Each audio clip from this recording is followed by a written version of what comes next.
Well, the old saying goes for Smackdown's theme song by AC/DC, are you ready to have a good time? Are you ready to have a good time? Think of the line that AC/DC says, which to me is one of my favorite classic rock bands of all time outside of a couple of other bands. I just say to myself, how can you play this song week after week before a show goes on the air that to me I loved listening to is from Razor's Edge, from that album. And you play that song and then you give us what we saw tonight? What we see every week. Regurgitated bullshit. Boring crap that could put a baby to sleep. I swear to God, I think that AEW could put on a better show with no one in the fucking ring.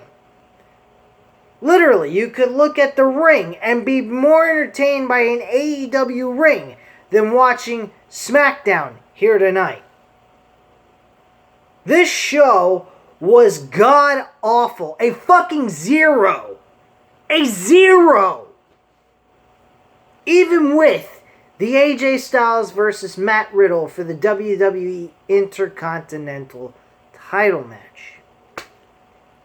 A match that you could even possibly claim to be a main event match for a pay-per-view if you didn't build anything around any World Championship belt. Which, by the way, they don't fucking do anyway. Extreme Rules ain't got any title built up for the World title or the Universal Championship. Hell, the fucking Universal Championship ain't even being defended. Can you believe this shit? This match could have been used for Extreme Rules and even possibly placed in the main event of Extreme Rules, because God knows this fucking pay-per-view on the surface is fucking shit. God, how the fuck can anyone sit here and watch this? I don't even understand how they are getting 1 million views. Fucking NXT didn't build any major stories this past Wednesday. But my God, they at least gave us something to watch. I mean, and they weren't better than AEW. AEW is the best show of the week. They did the best job. Raw was better than fucking Smackdown. And Raw is fucking shit. They gave us nothing for 2 fucking hours, and Raw is 3 hours, and they're producing a better show than this. How sickening can you get? This is fucking garbage. And I'm sitting here watching it. I don't know who's more dumb. Myself or the fucking people that watch it without reviewing it, because at least I have an excuse for watching this garbage. I'm trying to build this channel. I know I'm not the best talker on this channel. There's a lot of other YouTubers that are better talkers than me. But my God, I make logical fucking sense. You don't take a match like AJ Styles and Matt Riddle and put it on the fucking main event of Smackdown a couple of days before Extreme Rules. And the worst part of it all is Matt Riddle loses clean. Matt Riddle loses fucking clean without even eating a Styles Clash or a phenomenal forearm. Are you fucking kidding me? How can you make this match important for a pay-per-view later on down the road? How? I already saw AJ Styles beat Matt Riddle now. What the fuck more do I need to see Matt Riddle and AJ Styles at this point? Matt Riddle is done. He's not dead. He's not buried. I'm not going to say that. But a match with AJ Styles and Matt Riddle is dead. You can't do it. It ain't going to work. You did a 50-50 booking situation. You should have had the obvious. King Corbin comes in, fucks up Matt Riddle's opportunity at winning the title. It's a screwjob finish. If you want AJ Styles to win, that's how you make him win. Screwjob finish. And then you have King Corbin and Matt Riddle go at it at Extreme Rules. Yeah, it's not the best situation, but it is the best scenario to at least give us a reason to want to see AJ Styles and Matt Riddle go at it again during a pay-per-view event. Now, we don't have a reason to see it. We don't give a fuck. Find AJ Styles a new opponent. You ain't got one? Oh well, I guess AJ Styles remains champion without being able to defend his title. Making the title useless to him. All it is a fucking prop. God almighty, people. God almighty, this company is a fucking load of garbage. Load of garbage, man. I don't know how I hope this fucking episode scored in ratings below 1 million views. I don't think that's going to happen, but I hope in the next couple of weeks they are below 1 million viewers because they deserve it. They insult our intelligence with this god-awful, fucking terrible, dreadful fucking dialogue that we have all been dealing with for years.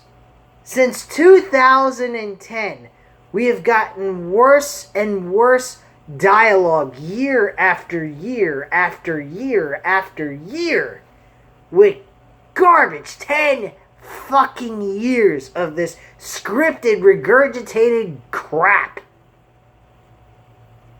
Folks, you're in for a hell of a fucking review because I'm not in a very pleasant mood. I just went ahead and had to clean my house, do my laundry and all this shit, and then I'm spending 2 fucking hours after the show ended watching this till almost 12 o'clock in the morning, and now I'm on here reviewing this, and I got nothing positive to say. And that really pisses me off. I'd like to come on here and actually say something good happened on this fucking show, and all I got was crap to watch. Now some would say, hey, you don't got a lot of views, you ain't got a big channel, why are you wasting your time watching this shit? Real simple. I want to build this channel up. I care about this channel. It's a hobby of mine. But my God, if I keep getting shit like this, and I ain't got nothing positive to say about Smackdown in any way, shape, or form, not even, I was saying to myself, okay, the rest of the show sucks. Maybe I got something positive to say about the main event with the IC Championship. Matt Riddle and AJ Styles are 2 great performers. Let's see what we get here. And I got nothing. Decent match. But the match ended in a fucking terrible ending. A fucking terrible ending. Anyway, let me get into this fucking review. I've been going on 8 minutes discussing about the Matt Riddle, AJ Styles match. There are so much other things on this show that was just fucking terrible. To kickstart, we get AJ Styles hyping up his match with Matt Riddle, and we have several other promos after that discussing what they're doing in their show, in their segment for the show. We get Miz and Morrison discussing their match about Braun Strowman. Morrison's facing Braun Strowman. And then we go to the Tag Team Champions, the New Day, discussing about their one-on-one matchup here tonight, the winner deciding the Extreme Rules match that they're going to have. Well, the match that they're going to have at Extreme Rules, excuse me. And the winner gets to choose either a tables match or a steel cage match. Why would you even give them the option of one of those 2 matches? They could have come up with other matches. We get nothing from this. Not a fucking thing. Biggie and fucking Cesaro. I almost said Cesaro, Shinsei, whatever. I'm kind of mixed up Cesaro and Shinsei Nakamura's name together as one. Sorry about that. Let me rephrase that. Biggie versus Cesaro. Good matchup. A little bit of a distraction and attack by not Cesaro, but by Shinsei Nakamura at the end with a jumping kick to the face to Big E with the referee back turn because there was a bit of an altercation going on between the three people of Biggie, Shinsei Nakamura, and Cesaro, and the referee. So there's four people involved in this, and she was trying to avoid from possibly getting hit because I think she was actually in the way. This match was alright. I'll give him credit where credit's due. Cesaro won this match. It's going to be a tables match. And folks, Cesaro won, and then they announced they want a match with them in a tables match. Folks, you're not going to see this happen. You're not going to see Cesaro and Shinsei Nakamura win this match. They are going to lose to Kofi Kingston and Big E. If you ever paid attention to Booker T and JBL leading into Survivor Series of 2004, where Booker T was kicking JBL's ass week after week after week for 4 straight weeks, looking like he was going to win the WWE Championship and end one of the worst fucking...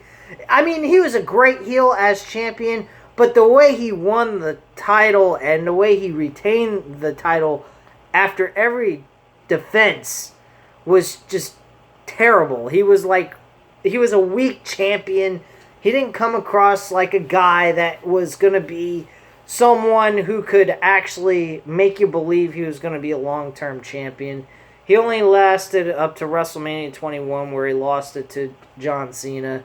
And we all know where that went at that point. John Cena started becoming enemy number one by every fucking fan. Yet before he became champion, he was beloved by everybody. So go figure that one out. I didn't get it. I don't understand why people didn't like John Cena to begin with going into his WWE Championship. But hey, everyone's got their own opinion about John Cena, and that's fine. I was a John Cena fan from beginning to end, always will be. I just eventually started realizing why people didn't like him. He kept being put in the WWE Championship opportunity every fucking chance he got. He lost the title, he'd be back in the title contention. I mean, it just was ridiculous. Get someone else in his position to, get a shot at being world champion. But that's old news, whatever. Bottom line, you're not going to see Cesaro and Shinsei Nakamura win this match. This match, I'll give it a 3.5 out of 5 stars. It was a pretty damn good match. But again, this is not going to lead to Cesaro and Shinsei Nakamura winning the tag team titles. And I hate to say that because I think Cesaro, number one, Cesaro shouldn't even be with Shinsei Nakamura. Shinsei Nakamura shouldn't even be with Cesaro. I mean, they make a good team. They make up for where there's no tag team division. I mean, let's be honest. The only reason why they're getting a tag team opportunity is because there's no tag teams on Smackdown. Even Raw, they have no tag team division. That's why Andrade and Angel Garza are still together, just for a reason for them to have a fucking tag team division to fight over championships. This is fucking ridiculous. They might as well just get rid of tag team wrestling altogether. Get rid of the tag titles. Get rid of all the bullshit. Stop pretending you care about tag team wrestling, because clearly you don't. And just cut the bullshit. Anyway, moving on. Backstage, Kayla Braxton talks with King Corbin, which I thought eventually we were going to see King Corbin get involved in the main event. We didn't see him at all near the Intercontinental title match. I can't believe this shit. Anyway, so he talks with King. She's Kayla Braxton talks with King Corbin about Matt Riddle's match against Aegis Styles. Corbin says Styles is one of the best ever, while Riddle can't even remember to put his shoes on. Oh boy, WWE, you really know how to be creative there.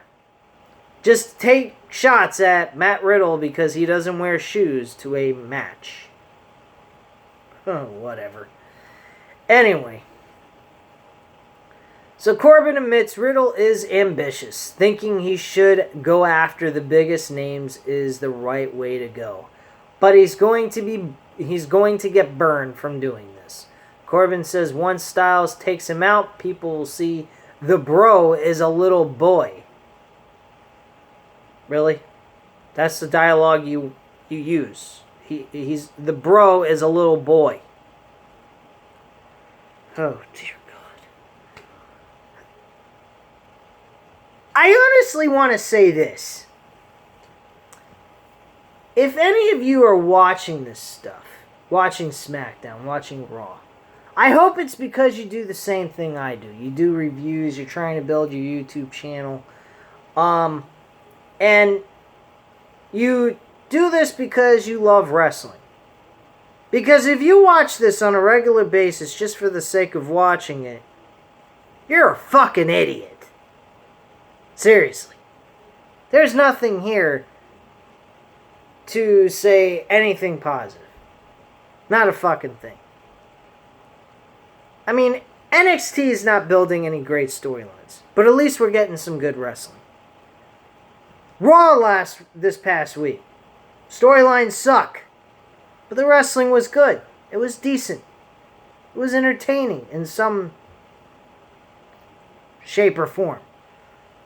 But this show was a fucking shit burner. I mean, you really, literally could have sat by the fire and found more entertainment sitting by a fire and watching it burn than watching this shit. Because this was worse than a fucking, a campfire. I mean, this is garbage. And if this shit doesn't get somewhat a little bit better, allowing me to at least give you guys some positivity to talk about. Granted, I'm not going to lie. I love ranting. Especially when it's crap. I love to rant. I've gotten a lot of comments. I do a lot of good. People think my rants are pretty damn good. I hope you guys feel the same. For any newbies that have checked out this video or my channel, I hope you guys enjoy my rants. Find them funny or entertaining. But let's get real, man. And nobody in their right mind could say this show is any good. Really, this show was fucking dreadful. Anyway, let's go straight into the moment of boredom, which is what this entire show fucking was. Boredom. Oh my God. So, a moment of bliss. We have Alexa Bliss and Nikki Cross. They talk a moment about the women's evolution. Oh, God, help me. Folks, a women's evolution 2 pay-per-view is coming. They didn't announce it, but I got a gut feeling because they did mention it on the show about the women's evolution being introduced to the WWE back in 2015. And they seemed like they were talking about Evolution. A second Evolution pay-per-view. It's coming, folks. And let me tell you, it's not going to be any good because they ain't got nothing going on in the women's division. You got karaoke fucking singing bullshit last week, which was god-awful. I skipped the fucking match with Lacey Evans and Naomi here tonight, so I'm not even going to go over that shit. There's no point. I skipped over that crap. So Bayley is actually introduced as one of the guests to A Moment of Bliss. And Nikki Cross thought she was the guest. Yes, folks, they made Nikki Cross not also a vanilla joke, but also a blithering idiot. She is the host of the show. Why would she be the guest of the show? Makes no sense to me. Anyway, they bring out Bayley. Bayley comes out with Sasha Banks. They start talking Mickey Mouse bullshit. Look, folks, I'm going to admit this. Yes, Sasha Banks, Bayley, they have both been carrying this company on their back in the last couple of weeks, or couple of months if you want to say. Producing the best wrestling on this program. I mean, if you don't believe me, watch Monday Night Raw with the tag team title match. That match that they had with the Kabuki Warriors with Asuka and Kairi Sane was fantastic. Probably the best WWE matchup of the week. I mean, outside of Keith Lee and Dijakovic for the two belts.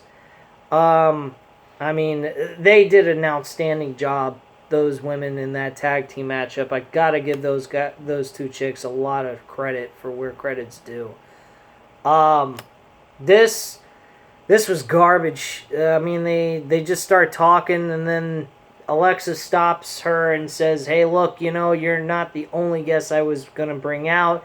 And Asuka comes out as well.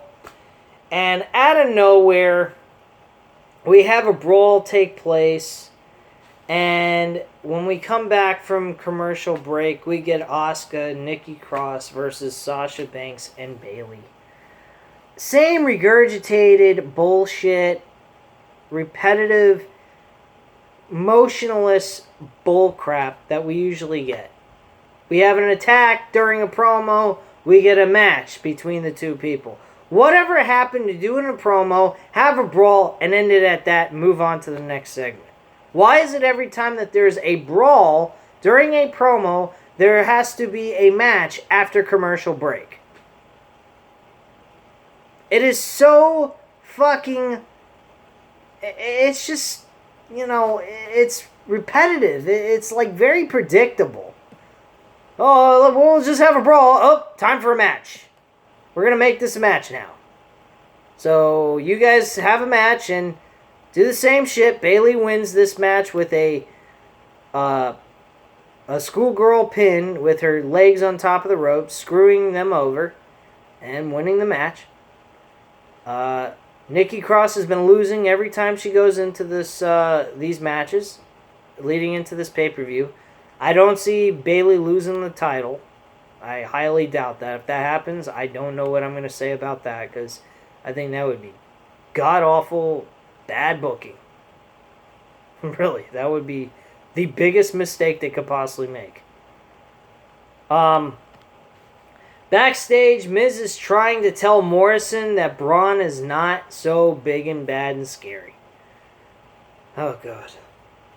Would you please get John Morrison, the Miz, away from Braun Strowman? I mean, it is like the most ridiculous thing I've ever seen in my life. They have no business doing anything with Braun Strowman. So Miz says, in every good horror film, there's a hero who comes out winning over and slaying the monster. Morrison says every hero also has a best friend who can step up and help out if the hero can't do it. Miz says he has no idea what Morrison is talking about. Morrison has this. Yeah, folks. That's your promo going into this match. Lack of confidence. Why didn't he stay in Impact Wrestling with his wife, Tyra Valkyrie? Why didn't he just stay in Impact Wrestling? He does not deserve this. John Morrison deserves a lot better. I was even saying this to my dad. Me and my dad, we were chilling today, spending some time together, and I was telling my dad, you know, John Morrison was doing more in his career before he left WWE the first time than he is now that back in WWE. Let's think about it, folks. Leading into 2011, he was an Intercontinental Champion, I think, multiple times. In fantastic matches. And before he left, he was in a triple threat cage match for the WWE Championship in the main event of Extreme Rules. I was there. I saw the fucking match live and in person in the arena at Extreme Rules. And the match was fantastic. The only thing that sucked about it was the illogical strategies that went on during the match. So, that's the only thing I didn't like about it. But John Morrison was in a World Championship match before he left WWE. Now he's back in WWE after a long stranded of not being part of the company. And now he's teamed with The Miz. Which at first was okay, in my opinion. But after they lost the tag titles, I didn't see the point of them being together anymore. I think it was about time for John Morrison to go do his own thing, build up his singles career on WWE programming, and then lead himself into a WWE Championship match of some sort. Did we get any of that? No. We see him teaming together with The Miz for Braun Strowman's Universal Championship at Backlash. Now they're having a rematch with John Morrison just going one-on-one, and now all of a sudden he has a lack of confidence and can't do shit. But the pay-per-view before this event even happened, this episode, Braun Strowman was in a very close matchup with John Morrison and The Miz. This match, he destroys John Morrison. Beats him to hell. Only to prove what? He's a dominant competitor who has a legit shot at beating Bray Wyatt in the swamp fight. With no championship on the line. That, you heard it, folks. There's no title on the line, yet he's the champion. He's a fighting champion, and there's no championship on the line here. Have you ever heard anything so illogical in your life? Because you just heard it right here. Before this matchup with Braun Strowman and John Morrison, we had the Firefly Funhouse in a very different manner. It took place at the Swamp. Bray Wyatt is dressed up as Bray Wyatt, the Wyatt family character. And he walks along and stares at the swamp. It's beautiful, isn't it? Peaceful. He talks about the Braun Strowman. He talks about when Braun Strowman first stepped foot where he is. Braun was just a lost sheep. Oh my God. But Wyatt gave him the truth and a purpose. We see clips of when the two were a family. Wyatt says then Strowman left, or so he thought. And Wyatt says this swamp is a place where darkness comes to life and all the horrors of the world feel right at home. Wyatt continues that once you enter, you can never truly leave. He says he knows the monster he created is just scratching to come back home. He doesn't think Braun can be on his own. He can't control the gifts he was given. So he now must have to destroy the monster. You know where to find me, brother. He didn't say it like that, but you get my point.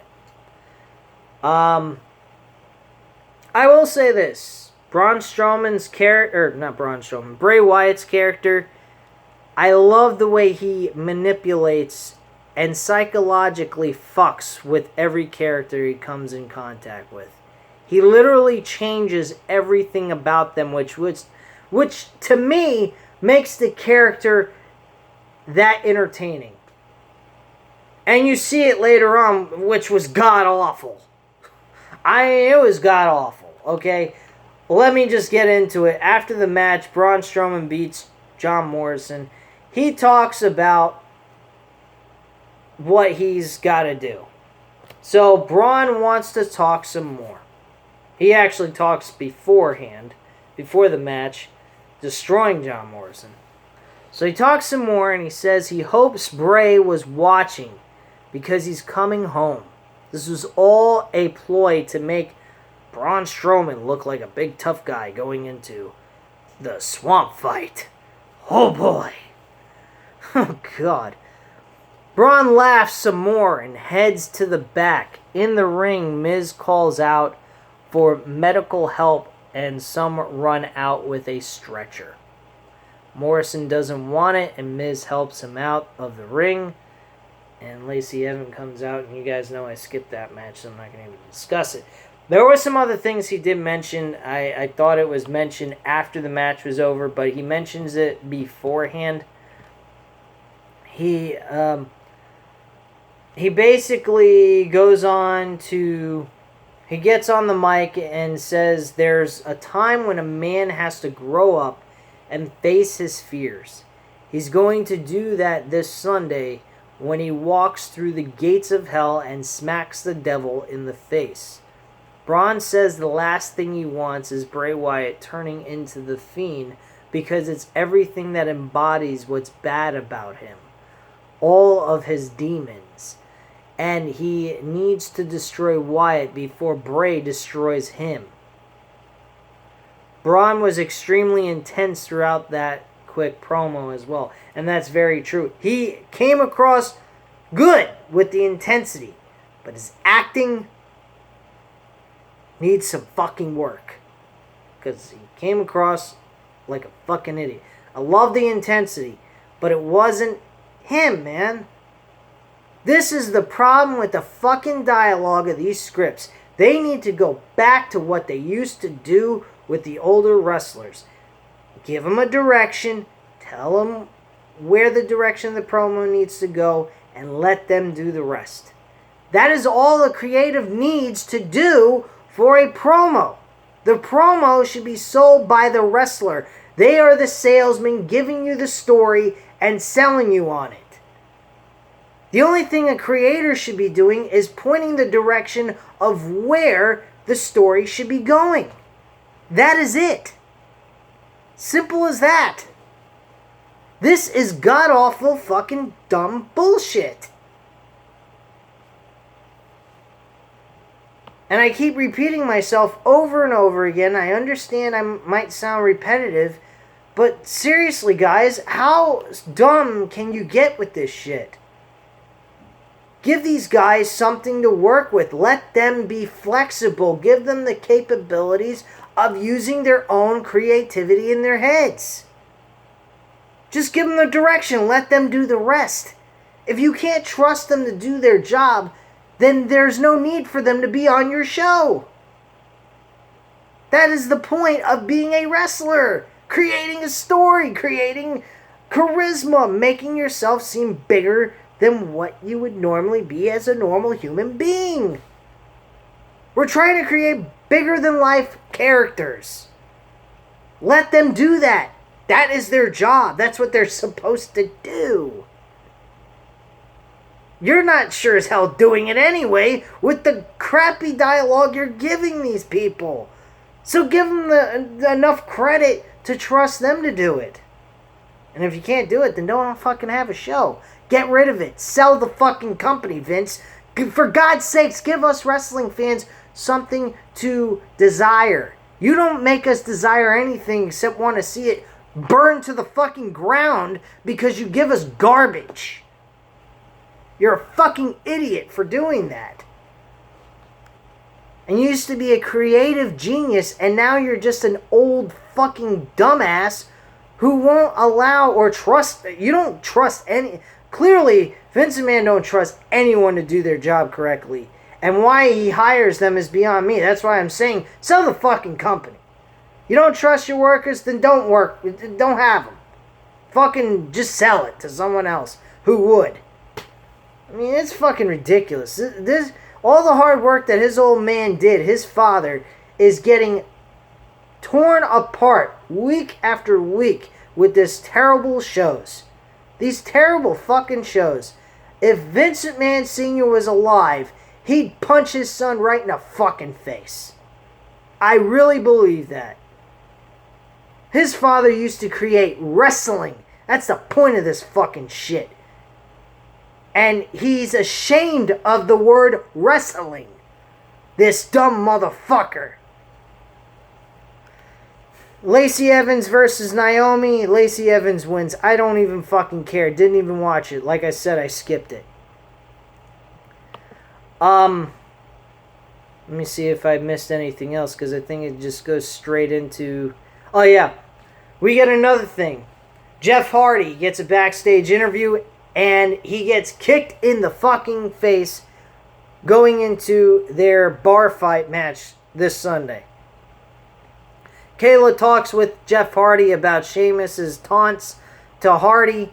Hold on a sec. I just lost my place because this fucking computer's going all awire, and I apologize. Anyway, he goes ahead and he says, yeah, it's a dumb situation to put myself in, but I have to face my demons and my fears every once in a while. Very similar to Braun Strowman in some ways. And so, later on during this promo, gets kicked in the face. Folks, I don't see Jeff Hardy winning this. I really don't. If we don't see Jeff Hardy winning, we know for a fact he's going out the door.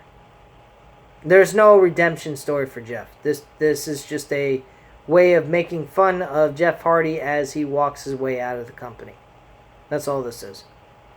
And I'm pretty certain that's what it is. I don't think we're going to see Jeff Hardy do anything special. Backstage, Nikki and Alexa watch Bayley and Sasha on the monitor. They were also interviewed for Bayley's matchup against Nikki Cross, as well as Sasha going up against Asuka. And they both, give credit to each other, which is great. They're a team, and they are acting like true friends. But they're fucking douchebags anyway. So backstage, Nikki and Alexa watch Bayley and Sasha on the monitor. Cross says her team should have won tonight, but she doesn't want to blow it on Sunday like she did tonight. Bliss says she'll be just fine. Cross says she just doesn't get the same opportunities as Bliss and doesn't want to lose with her... I lost my place here. Sorry. This damn fucking computer's acting all out of whack. So she basically says she doesn't want to lose her family watching on. Cross says her confidence is just shaken right now. We hear Bayley and Banks laughing in the distance, and Cross runs over and knocks Bayley down from behind. She shoves Banks to the ground and goes back after Bayley. Bliss gathers an angry Cross and heads off. And that's basically that segment. Big fucking deal. And then AJ Styles and Matt Riddle end the show with this god-awful ending with decent wrestling, I may say. Wasn't bad, but wasn't that great. I mean, I'll give it a 3 just because it's AJ Styles and Matt Riddle. The match was good, but it's just the ending was just terrible. It was a fucking terrible ending. It felt flat. It felt retarded.